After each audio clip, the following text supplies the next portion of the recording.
Cześć wszystkim, witajcie na moim kanale. Dzisiejszy filmik jest kontynuacją serii Uwolnij potencjał i spełniaj marzenia i będziemy mówić o planowaniu naszego czasu.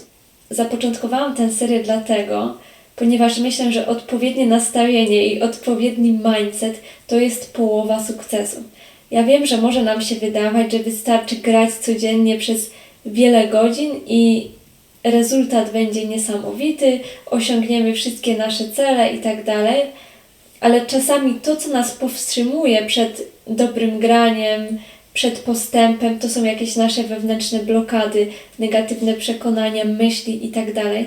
Dlatego uważam, że warto mieć wgląd w te sprawy. I właśnie z tego powodu zapoczątkowałam tę serię, aby wzbudzić Was świadomość i też taką ciekawość, że granie na instrumencie to nie jest tylko ćwiczenie, bo tak naprawdę każdy aspekt naszego życia ma wpływ na nasze granie i na nasze rezultaty. To, co jemy, czy uprawiamy sport, jakie mamy myśli.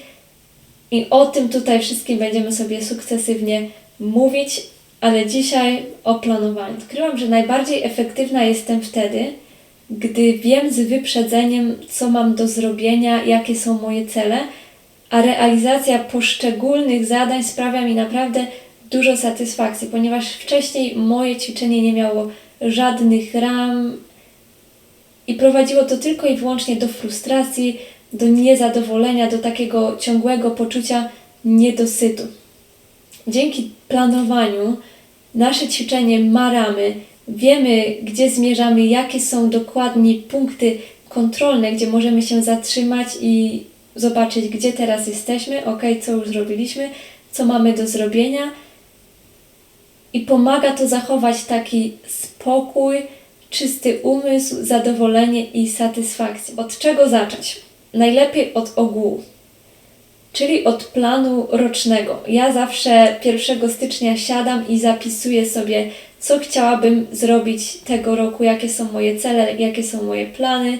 Oczywiście nie mamy na wszystkiego wpływu, niektóre rzeczy wydarzają się spontanicznie, ale pewne rzeczy można zaplanować, na przykład jeżeli macie jakieś konkursy i wiecie, że one się odbędą, no to właśnie to jest rzecz, którą można wpisać w tym planie rocznym. Jeżeli mamy już ten plan roczny, to będzie nam o wiele łatwiej podzielić to na jeszcze mniejsze sektory, czyli na plany miesięczne. Czyli na przykład piszemy sobie, że tego miesiąca nauczę się tego utworu na pamięć, lub nie wiem, zagram ten utwór z fortepianem, albo zagram koncert, coś takiego. Kolejnym krokiem są cele tygodniowe. Warto każdej niedzieli zrobić sobie plan na nadchodzący tydzień. Ja tak robię. Co niedzielę siadam i zapisuję sobie, co będę ćwiczyć każdego dnia. Mam też przed sobą te plany miesięczne, więc widzę mniej więcej, co powinnam zrobić. Widzę też, który utwór był ćwiczony na przykład dosyć dawno, więc wiem, że teraz jest czas, żeby właśnie się na nim skupić. I to przyspiesza naprawdę pracę. Kolejnym krokiem i już ostatnim są plany dzienne.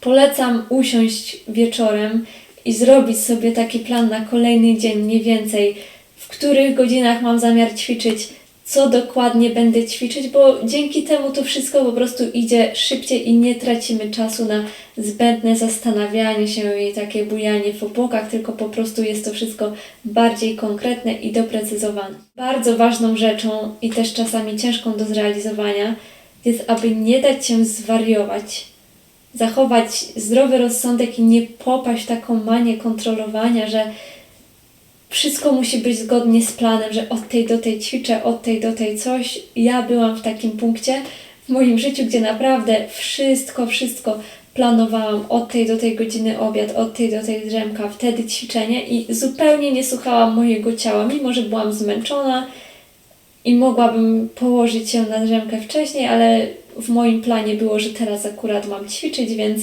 zupełnie nie słuchałam siebie i myślę, że nie sprzyjało też to muzyce, także trzeba zachować zdrowy rozsądek. Kiedyś usłyszałam, że najlepsze planowanie to jest takie, że 60% czasu naszego dnia planujemy, a 40% zostawiamy na jakieś sytuacje, które się po prostu mogą wydarzyć, bo to jest życie i czasami coś się dzieje niezapowiedzianego i tak naprawdę nie mamy na to wpływu. Także warto planować, ale bez takiej nadmiernej presji i kontroli, jeżeli coś nam się nie uda, jeżeli nie zrealizujemy czegoś, nic się nie dzieje, życie toczy się dalej i jest w porządku, także trzeba potrafić też zachować w tym wszystkim balans, jednak planowanie jest naprawdę przydatnym narzędziem. Bardzo Wam dziękuję za obejrzenie tego filmu. Dajcie mi koniecznie znać, czy taki rodzaj materiałów jest dla Was pomocny, czy robić ich więcej. Będzie to dla mnie bardzo pomocne. Dziękuję jeszcze raz i do zobaczenia.